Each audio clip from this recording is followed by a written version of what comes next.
Shannon, you take it away. Thank you so much, Laura. We appreciate that. Here's what we have coming up tonight.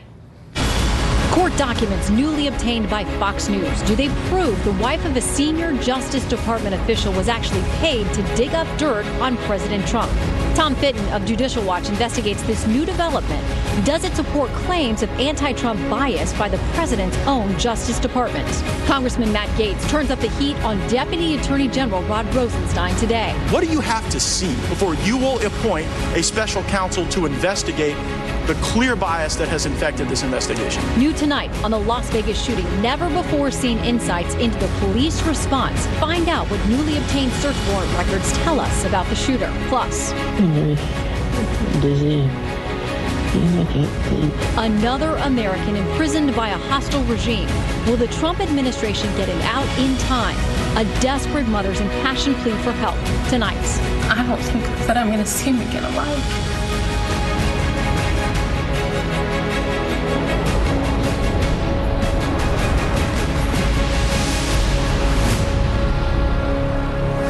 Hello and welcome to Fox News at Night. I'm Shannon Bream in Washington. It is not just the texts that purport to show bias by top federal investigators against then-candidate Donald Trump. Fox News has also obtained a court document tonight signed by the co-founder of the opposition research firm Fusion GPS, which put together the so-called dirty dossier. In that statement, Glenn Simpson acknowledges Fusion GPS paid the wife of a senior Justice Department official to investigate Mr. Trump last year. Meanwhile, the biggest tax overhaul in decades is on its way to a final vote next week after congressional Republicans reached a deal. Could have significant changes for businesses and families.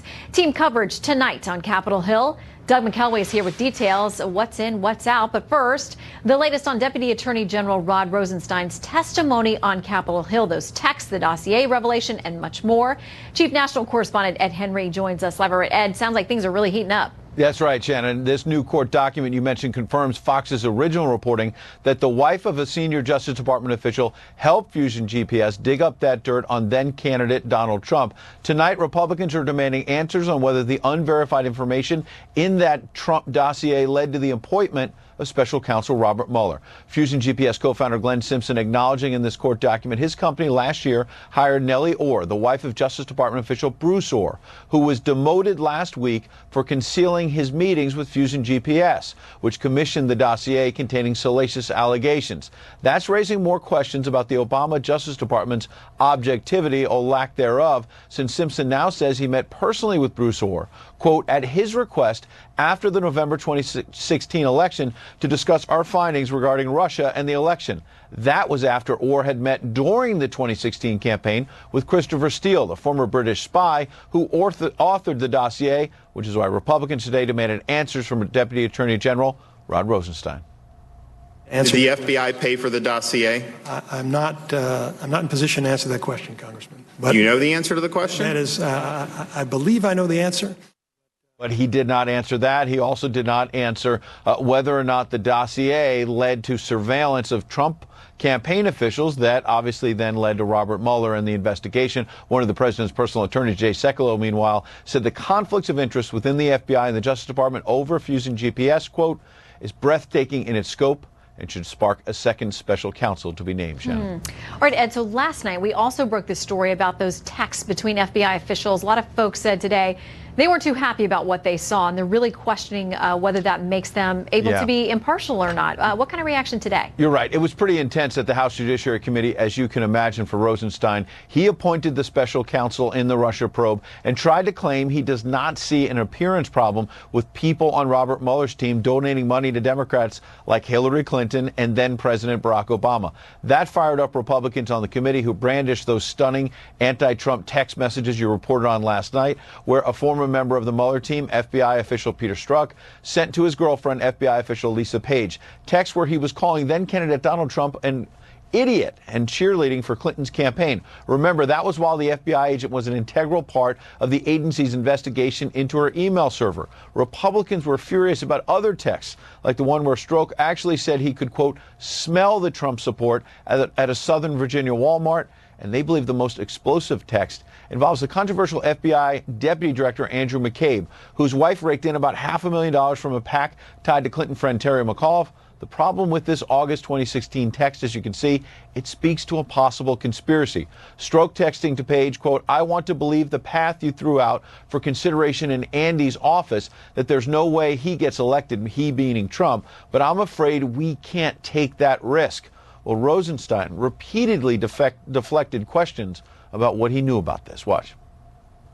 If you have those Walmart shopping Trump voters that Peter Strzok so derided in his text messages, how do they react to that? Do they have confidence in their FBI and their Department of Justice? We have appropriate internal affairs officers who will get to the bottom of that. Now, Rosenstein talked about a report that's coming out about all of this. He vaguely said it's due, quote, relatively soon, and he defended Robert Mueller by saying he pushed Strzok out last summer as soon as he learned about the anti-Trump text. Shannon. All right, Ed Henry live for us tonight with the very latest. Thank you, Ed. All right, my next guest has been pressing for answers from the FBI on the salacious but still unverified so-called Trump dossier. So let's bring in Tom Fitton, president of Judicial Watch. Good to see you tonight, Tom. Thanks for having me, Shannon. It seems like there the Deputy Attorney General is indicating he does know more about the dossier. Obviously, he didn't feel like he felt like he was constrained in some way, that he couldn't answer some of these questions. Do you think we're ever going to get an answer about who paid for it, if the FBI paid for any information, and whether or not it was used to secure a warrant to then spy on the Trump team? Oh, I think it's eventually going to come out. The question is how. Is it going to be forced out through court process or through the IG report? We don't know. You know, it's interesting he admitted there is a dossier because we've sued both the FBI and Justice Department for information about these payments and what was going on with the dossier. They won't even confirm or deny the dossier exists to Judicial Watch, and we're in the middle of a court fight on it. I can't believe the stonewalling I'm getting from the Justice Department and the FBI. Our attorneys are back and forth with them, trying to get information on the dossier, trying to figure out about these FBI texts, and they're playing games with us. And I see they're also playing games with Congress. And the leadership of the FBI and Justice Department need to take ownership over this gamesmanship because it's destroying the credibility and it makes it look like those agencies have something to hide. Well, interestingly, we referenced this court filing from Glenn Simpson, one of the co-founders of Fusion GPS. He does say in this, and under perjury, penalty of perjury, he said today, bank records reflect that Fusion contracted with Nellie Orr to help our company with its research and analysis of Mr. Trump. Nellie Orr is the wife of a DOJ official who reached out to Fusion GPS before and after the election because he wanted to talk to them about this information about the president. That seems, even by D.C. standards, where a lot of us have spouses that work in different agencies and sometimes we are overlapping in our interests, that seems a little too close for comfort for just about everybody. Look, Fusion GPS was a Hillary Clinton campaign vendor. And the Justice Department was working hand in glove with it, perhaps paying it money. I think that the suspicion is they were paying them money. Top DOJ official's wife is working with them. There was no distinction between the Hillary Clinton campaign and the Department of Justice and the FBI. And the goal was unified, which was to get Donald Trump. And the text messages that have come out show that they had some type of insurance policy in case Mr. Trump won the presidency. This is our FBI. Forget about the FBI investigation into Clinton and Trump being compromised by these conflicts. I think the FBI has been compromised. Forget about shutting down Mr. Mueller. Do we need to shut down the FBI because it was turned into a KGB type operation by the Obama administration? People are going to feel like that's a pretty radical statement to make. Look, the FBI cannot be trusted to investigate high-level government corruption at this time. And right now, you see Mr. Rosenstein being blasé about the corruption that's going on in his watch. He says, well, we'll get to it when the IG report comes out. In the meantime, Mueller's operation, which has been compromised, is indicting and prosecuting people. They need protection. And I'm tired of the blasé attitude of this Justice Department and FBI towards the outrageous corruption that's been uncovered. They were hiding it, remember. They were hiding this FBI agent, having him be demoted.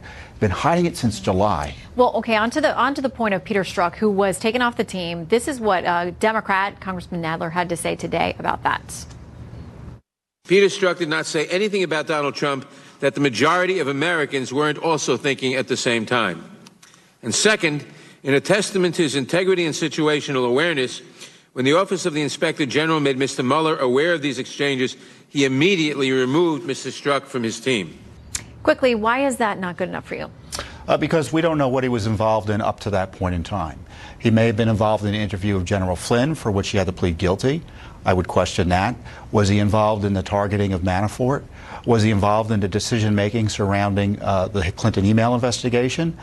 You know, the timing of that text about having an insurance policy seems to coincide with the timing of the seeking of a FISA application to spy on the Trump team. Look, we can't trust anything coming out of the Mueller investigation until we figure out what went on with these FBI texts. And we will keep digging. We know you will as well, because every day there's a new development, a new nugget of news that raises new questions instead of more answers, it seems. Tom Fitton, Judicial Watch, thanks for coming in. Thank you. Good to see you. All right, President Trump says the win by Democrat Doug Jones in the Alabama Senate race shows the need for Republicans to nominate great candidates. The loss of a GOP Senate seat made the president's so-called closing argument for a tax reform bill in Congress even more urgent. Doug McKelway is here with what's in the bill, what isn't, and whether it actually gets done before the GOP loses that extra vote that they're going to have to give up once Doug Jones is sworn in. Hello, Doug. Hi, Shannon. Republicans are certainly moving full steam ahead to get tax reform done by next week, and indications are that they are on track to do just that. Senator John Cornyn told reporters this afternoon they plan to take the conference bill up on the Senate floor next Monday. It requires 10 hours of debate. Then they hope to pass it on Tuesday. Late today, we learned of some key adjustments that conferees believe will keep skeptical Republicans from voting no. The corporate tax rate is now set at 21% instead of 20% as originally planned, and it would take effect in 2018, not 2019. It's at 35 right now. So if it got down to 21, I would certainly I would be thrilled. I would be thrilled. But we'll see. We haven't set that final figure yet, but certainly 21 is a very great difference. That 21% rate puts more revenue in the Treasury, so legislators in exchange could drop the top individual rate to 37%, lower than either the Senate or House bills originally intended. And that trade-off solves a big problem. Lawmakers in high-tax states like Kentucky, or Connecticut, New York, California, and others had feared that cutting state and local deductions would increase taxes on their constituents. So this fix presumably keeps GOP lawmakers from those high-tax states on board. In the same vein, it gives taxpayers flexibility, offering a $10,000 cap not just on property taxes, but on income or sales taxes, depending on what you choose. The conference bill, or report as it is called, is expected to come out Friday. But really, the work is all but done by staffers who've been burning the midnight oil, and that is not sitting well with Democrats.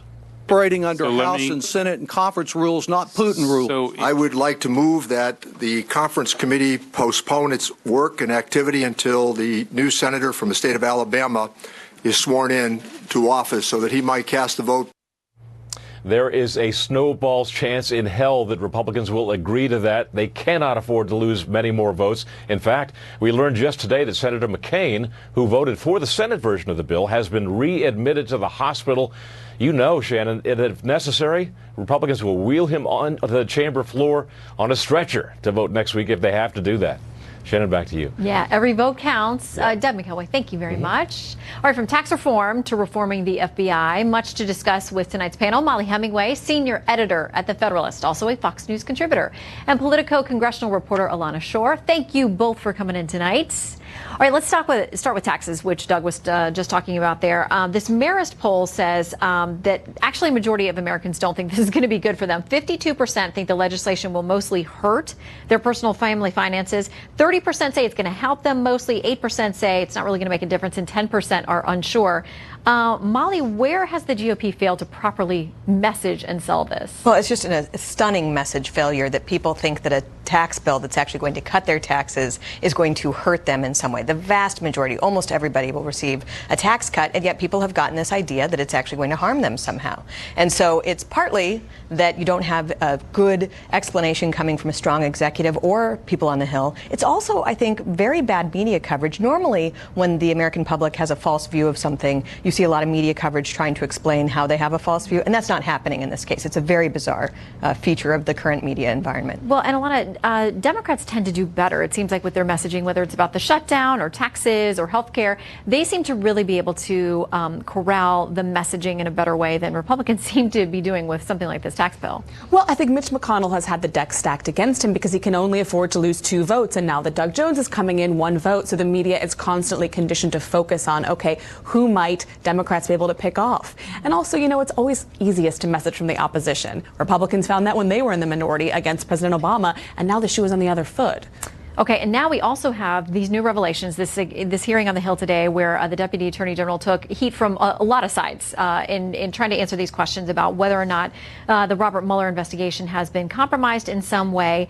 Here is what Congresswoman Pramila Jayapal said today when she was pressed on the potential bias of some of these investigators. Here's what she said. Political affiliation is different from bias. I believe I'm quoting you correctly when you say that. And I want to remind my colleagues that people are allowed to have their personal opinions and their political affiliations. For instance, Special Counsel Mueller and former FBI Director James Comey and you are lifelong Republicans. I mean, Molly, almost everybody in town has a political affiliation, but they also are employed by all of these agencies. So are we to give, you know, benefit of the doubt? It's absolutely true that everyone is allowed to have their own political opinions. And so I think when this first came out, people said, well, you know, it's normal that you might have political opinions. What we're seeing in these texts is so far beyond normal political opinions, it's not really very funny. And you have Strzok talking about an insurance policy to protect the country in the case of a Trump. We don't have the full context. Yeah, we don't know exactly what's going on. But much more than that, you have, you know, Andrew Weissman, who was sending MASH notes to Sally Yates when she was not doing her job and going to a party for Hillary Clinton. You have this really disturbing news that this top DOJ official, his wife, was working for Fusion GPS on the dossier at the same time that he's involved in this investigation. This is so much, there's so much here that is problematic, particularly that we don't have any indication after a year of searching and all these investigations of any actual treasonous collusion with Russia. We do have a lot of indication of some very dangerous behavior by our intelligence agencies in playing politics and working to undermine a democratically elected president, both before and after the election. Well, and Alana, we got word yesterday from Ty Cobb, one of the White House attorneys involved, with the president's attorney, saying it looks like Mueller is getting close to wrapping this up. With all of these things out there, do you think the American public will have confidence in this, whatever he does or doesn't find?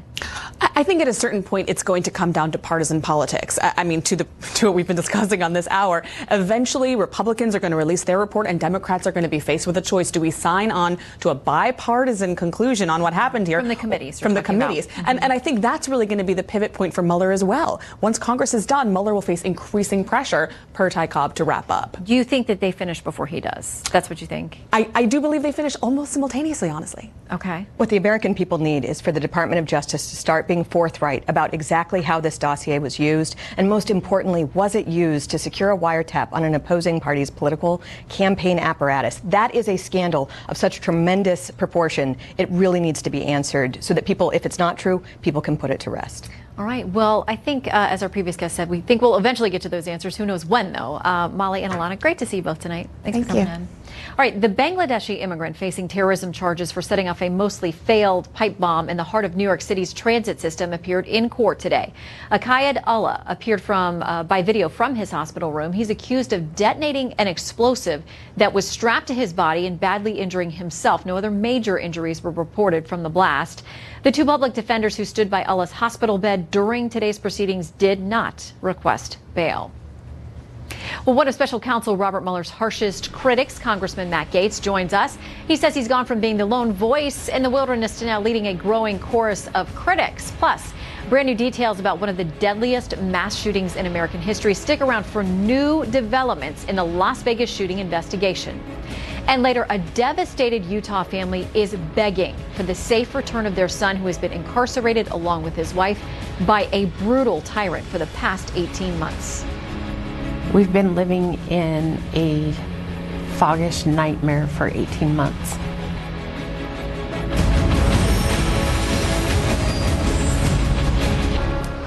More than 300 text messages from a demoted FBI agent were the talk of the town today in those testy Capitol Hill hearings with Deputy Attorney General Rod Rosenstein. The agent, Peter Strzok, who was part of the Mueller special counsel team, called the president an idiot, among much other worse things. Here's how Rosenstein addressed the situation today. The issue of bias is something different. I've discussed this with Director Mueller, and we recognize we have employees with political opinions, and it's our responsibility to make sure those opinions do not influence their actions. I believe that Director Mueller understands that and that he is running that office appropriately, recognizing that people have political views, but ensuring that those views are not in any way a factor in how they conduct themselves in office. Republican Congressman from Florida, Matt Gaetz, joins us now. All right, are you buying what he's selling today? Oh, well, absolutely not. You would think from Mr. Rosenstein's testimony that these are people just saying, well, I like Hillary Clinton or I dislike Donald Trump. The entire reason that we have a special counsel process is to escape from conflicts of interest. But here we seem to have dove in head first into like an orgy of conflicts of interest right in Mueller's team. You've got two key relationships here. You've got Mr. Strzok and his mistress who continue to say these terrible things, not only about the president, but about their plans to, in fact, come in and save the country and be the insurance policy. So these are action items, Shannon, not just beliefs. Do you give Mueller credit, though, when those were brought to his attention by the Inspector General, that he dismissed Strzok? Yeah, but it wasn't Mueller that found him. Like, he had to basically get busted by his own Inspector General before this happened. Look, we should have had a process in place to vet the people on the Mueller team. Now, it's either one of two things. You got a circumstance where Mueller was expressly bringing people onto his team as a consequence of his bias, or he didn't care about the bias. But in either circumstance, you shouldn't have, like, the Never Trump group being the group that's investigating the president. Okay, you're not a fan of this special counsel. Do you think there should be a second special counsel now to look into these allegations, as many other people are saying? They need to look at the FBI, the DOJ. Of course, all Americans want to have confidence in the Department of Justice and the FBI, and right now that confidence is shattered because they've been turned into partisan political operations where people are able to go and persecute the President of the United States with information that is totally dubious. And I think to restore that, we've got to have more transparency, checks and balances, and stronger reporting to the Congress. It is really insulting to be a member of Congress and have the Deputy Attorney General not answer basic questions about whether taxpayer money was used to buy a dossier to undermine the president. Okay, to this point about a secondary special counsel, this is what Senator Blumenthal, of course a Democrat on the other side of Capitol Hill, tweeted apparently today. He said, Rosenstein stood strong against disgraceful attacks by GOP congressmen on Mueller inquiry today, a shameful effort to distract and sabotage the investigation with deceptive calls for second special counsel. Look, we have an oversight responsibility where if things aren't working right at the FBI or Department of Justice, we are the elected representatives of the people to ensure that you've got a fair process for all Americans. The evidence is overwhelming. The currently deputy director of the FBI wrote emails saying that Hillary Clinton was going to be treated special. At the same time, you've got the folks investigating the president, like Mr. Strzok, saying that he could smell the Trump voters at Walmart and that this election should have been 100 million to 0 and that there's no reasonable person that could have ever voted for Donald Trump. This is bias, but it's leading to action that is totally illegitimate, and we have a responsibility to get to the bottom of it. Do you get a second special counsel on that point? We absolutely should. Look, I mean, right now... Do you think you will, though? Well, that depends on the Attorney General. We've called on the Attorney General to step up and do his job or step aside. Right now, frankly, we see Rosenstein having more influence at the Department of Justice than our own Attorney General, and I think he could be strong right now, appoint a second special counsel, and restore confidence in these agencies that are absolutely essential to the functioning of our government and our society. All right, politics aside, you and I do agree on college football. Go Noles. Absolutely. Go Noles. And super excited about Willie Taggart. Me too. All right. We agree on the coach. Good to see you, Congressman. Good to see you. All right. So many unanswered questions about the Las Vegas massacre. Local reporters there digging up new information from authorities about the October 1st tragedy that killed 58 victims, injured more than 500. Why are there so many unanswered questions? We're going to break down what they just found out. Plus, a Democratic Congresswoman has some choice words for the women of Capitol Hill in the wake of the sex harassment storm. The panel takes that up shortly.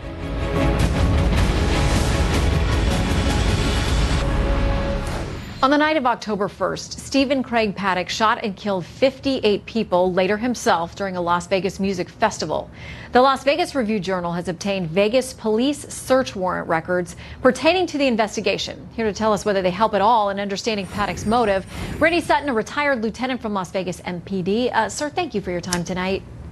My pleasure, Shannon. Thanks for having me. Okay, so I know the local media, all the media, but really those who are local there and have, connections, they're really pushing to get release of some of these records. They're getting more about the search warrants.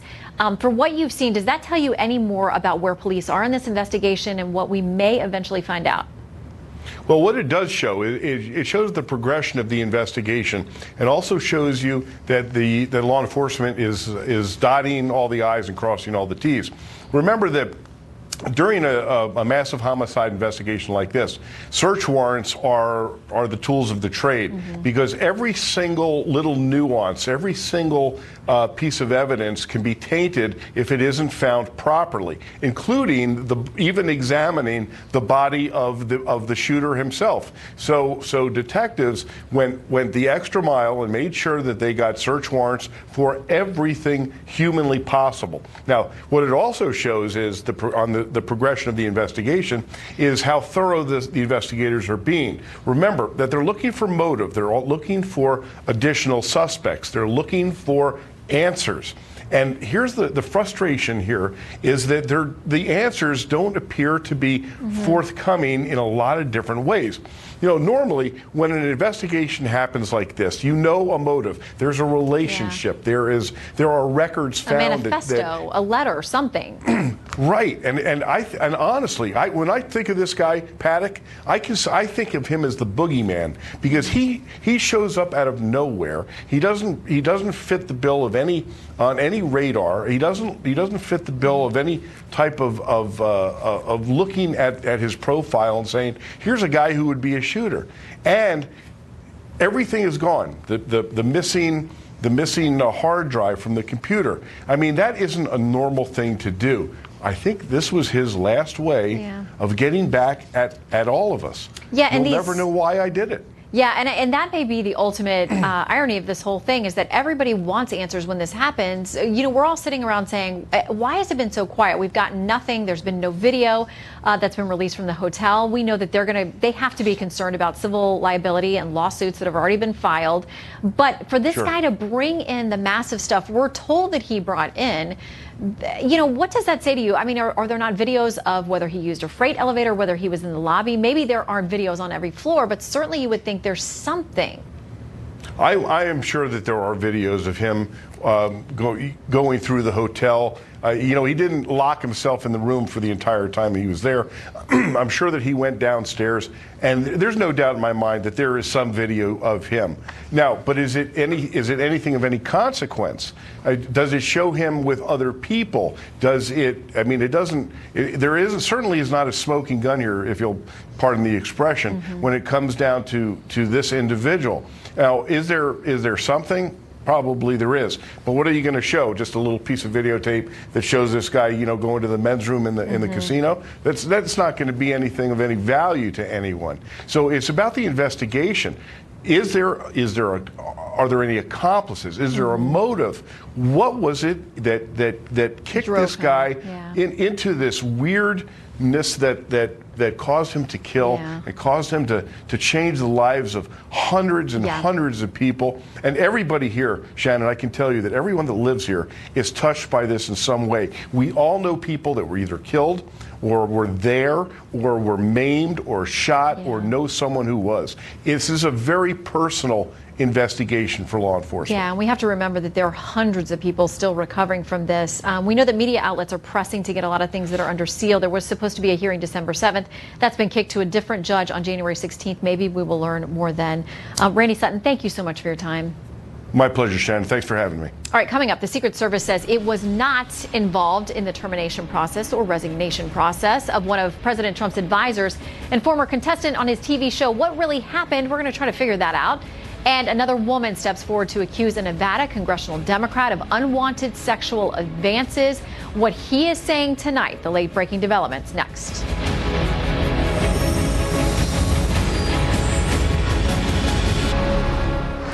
Secret Service is denying any involvement in the termination or resignation of one of President Trump's advisors. We're getting conflicting stories. Former Apprentice contestant Omarosa Meninggal. News reports had claimed she was physically removed from the White House property last night. Secret Service says it had no part in that. According to multiple reports, she demanded to see the president and tried to get access to the White House residence before being escorted off the property. President Trump tonight actually tweeting thank yous to her on Twitter, wishing her, quote, continued success. All right, breaking with House Minority Leader Nancy Pelosi, who has called on him to step aside. Other top Democrats have stood by Nevada Democrat Congressman Ruben Kihuen. They said that the rising star of the Democratic Party had been accused by one woman of making unwanted sexual advances. He has denied those allegations. They said, you know what, we should let this be played out and let him go through the investigative process. But tonight, the Nevada Independent is publishing a lengthy interview with a second woman who says that Kihuen touched her on her thighs or buttocks on 3 separate occasions without her consent. Sent her all kinds of harassing text messages as well. That's according to her. Meanwhile, a surprising comment from Ohio Democratic Congresswoman Marcy Kaptur, who reportedly told a private caucus meeting this, quote, I saw a member yesterday with her cleavage so deep it was down to the floor, and what I've seen, it's really an invitation. Kaptur has since clarified her remarks, saying she never meant to suggest that women are ever to blame for harassment. Back with us now, Molly Hemingway, senior editor at The Federalist, also a Fox News contributor, and Politico congressional reporter Alana Shore. Thank you both for coming back. I want to make sure that we read this clarification that came from Congresswoman Kaptur. She said, under no circumstances is it the victim's fault if they're harassed in any way. I shared the stories from my time here in the context of Me Too legislation and how we can elevate the decorum and the dress code to protect women from what is a pervasive problem here and in society at large. Alana, your reaction? Well, Paul Ryan just recently made it, okay for women to wear sleeveless dresses after Nancy Pelosi didn't change the dress code. So I'm not sure what she means by further changes to the dress code. She seems to be suggesting it should be more rigorous again. The bottom line is Democrats are facing some troubles. Given Franken and Conyers and now Kihuen, they know that they have problems within their own ranks, and this is just off message. Yeah, and so it's interesting. We had this initial allegation against him, Molly. He said at the time, this came up before I was elected. The DCCC and Nancy Pelosi looked into it. They were satisfied with what they found. She went on to campaign for me and help raise money and do those kinds of things. She says that's not accurate as to how that went down. So now we have a second woman tonight. Here's what he said to the Nevada Independent. During my 10 years in the legislature, I dated several different women out of respect for their privacy. I won't discuss my communications or any other details of those relationships. But this woman who presented the text messages and all those kinds of things says we never dated. It wasn't that kind of relationship. Where do we go from here? Right. It's a fine statement to make had they been dating, but there's no indication that this woman and this member dated. Having said that, this is the second story we have about this person. It's based on an anonymous source. We don't have the name to go with it. So the idea that someone would be forced to step down based on anonymous accusations of what really, I think, you can definitely find it to be boorish behavior, way too aggressive, sexually inappropriate even, but not really at the level that you would normally see someone stepping down for. I think this might be the prime type of situation where voters can decide whether this meets their criteria for what they want in a congressman or not, as opposed to just using the mob to get rid of him. Well, and on the other side of the aisle, Congressman Blake Farenthold, a Republican, he's already under a House ethics investigation based on a settlement that he had with a staffer. We've now had a male staffer, former male staffer of his, stepping forward to saying that he was making really disgusting, inappropriate comments, so much the male staffer felt like it was a hostile environment, and he ended up putting in his notice. So this isn't really something that is about party, and people who are trying to combat this problem, Alana, say there should be nothing partisan about this, but there has to be consistency across the board with how these cases are handled. Absolutely, and I think both parties recognize that's the case. The problem is they have so far to come in terms of writing a bill that can actually tackle this problem. It's clear that just training isn't going to cut it, right? But do you dismantle the current system for handling the complaints and replace it with something new, as Congresswoman Spear says? Mm-hmm. Do you just remodel that thing from the ground up? And how do you change the standards on things like anonymity, on the time frame to file a complaint? We're just now starting to have that discussion. Yeah, and you know, there's a push to unmask everybody who has been involved in one of these settlements. Molly, do you think that'll happen? Well, I think that these settlements are, you know, particularly when it's taxpayer funds being used to fund these things, it's very disturbing that this was a practice. It just seems that there is such a range of behavior here, from truly unacceptable, the type of thing from which you should be driven out of polite society, to stuff that's much more borderline. And I think it would be helpful if we had some sexual ethics that we actually understood and agreed to, instead of flipping from, you know, we've had a culture that frankly accepted all sorts of horrible behavior, you know, and it's not just in politics and media, there are all sorts of industries,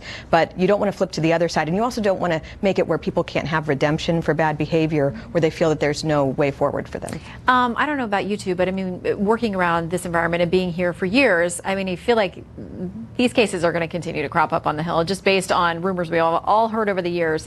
It seems like this is just the beginning.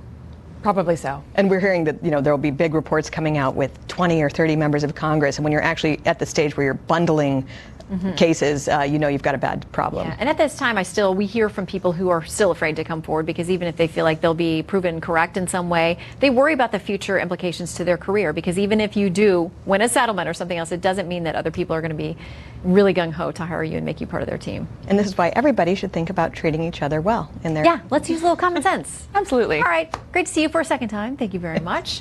All right. In Kentucky, we're hearing the Bullitt County Sheriff's Office is confirming that a Republican state legislature, a lawmaker there, Dan Johnson, shot and killed himself earlier this evening. Johnson had recently denied allegations of sexual misconduct. He was accused of sexually assaulting a teenage girl in the basement of his home. At least one. Well, earlier tonight, Johnson posted a message to his Facebook that has since been removed. It read that PTSD is a sickness that will take my life. I cannot handle it any longer. It has won this life, but heaven is my home. Johnson was 57 years old. Coming up, a Mormon missionary who went to Venezuela for love, now in serious trouble and possibly stuck as a pawn between two countries with grave political differences. His mother joins us shortly. She is pleading for help. He's about as an innocent of a kid as you can find out there. He's the light of our family.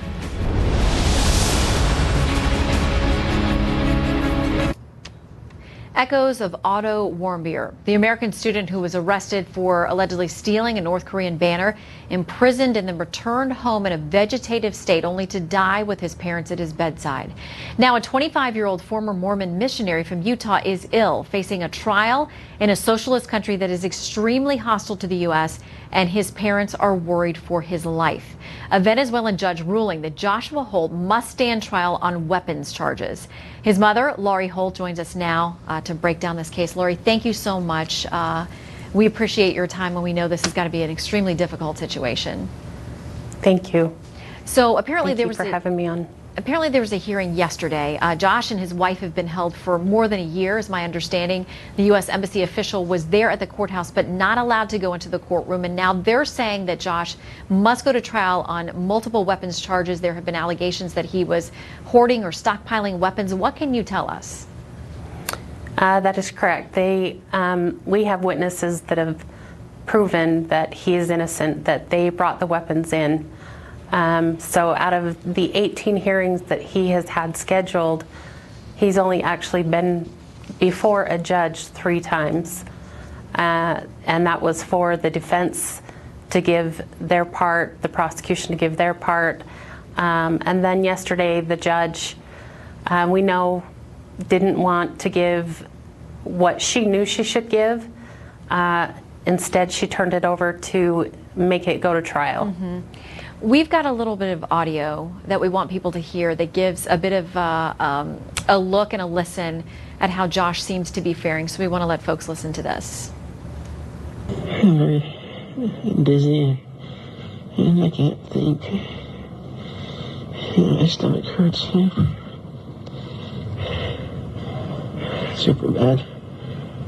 And I don't know what to do.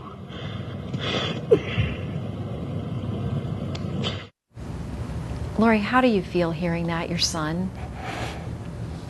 I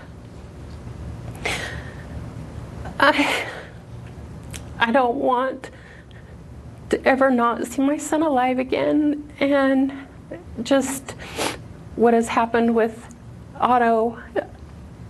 Josh sounds like he's on his deathbed to me. That is not my Josh. It's his voice, but he is pleading for help. And I don't know how else to get him that help, but to go to the public and put the pressure on our government to do something more than what you've done so far, because obviously it's not working. I know that Senator Hatch, your home senator from your home state of Utah, has been very vocal on this. The State Department has addressed this now publicly as well. The president has been very vocal in many of these cases in fighting to get people home. Have you been able to have any contact with the White House or anyone that is offering you any kind of hope here? Besides Senator Hatch, I did visit the White House. President Trump was there, but I did not visit with him. They did not really tell me anything. I don't think she really knew the whole story about what had happened. And so I kind of get the story all the time of we're working on it. Things are in motion, but nobody ever tells me what's in motion. And so for me, it's like I'm his mother. I'm not going to tell the world what you're doing. I just need to know what you're doing. Give me some hope and give me an idea of a time frame of when you're going to get him out or how you're trying to get him out. Because for every day, this is the number one thing on your mind. Laurie, please keep us apprised of what's happening, and we'll stand by. Thank you so much for your time. Our prayers are with you. Thank you. More news right after this. First Lady Melania Trump spreading some holiday cheer, taking part in the Marine Corps Reserve's annual Toys for Tots toy drive. Melania talked about how we need to look out for each other, help one another, and said the season is about family and gratitude. Most watched, most trusted, and most grateful you spent the evening with us. Good night from Washington. I'm Shannon Bream.